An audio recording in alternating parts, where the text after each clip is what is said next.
The Fever suffered a narrow defeat to the Wings, losing 81-80, leaving Indiana frustrated once again with the officiating.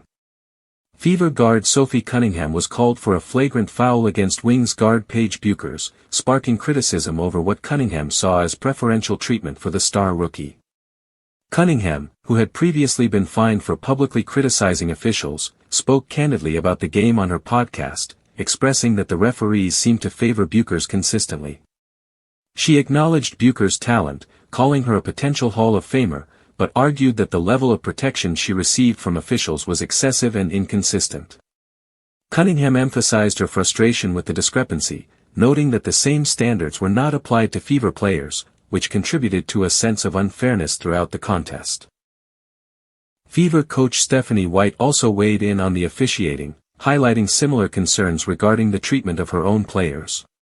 She pointed to Kelsey Mitchell and Aliyah Boston as examples of athletes who were routinely disadvantaged by inconsistent calls.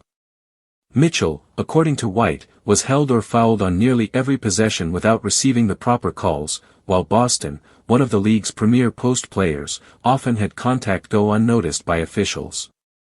White criticized the apparent double standard, stressing that physicality is an inherent part of the game and should be applied equally to both teams. She argued that if certain actions are penalized, they should be called consistently, rather than selectively, to maintain fairness on the court.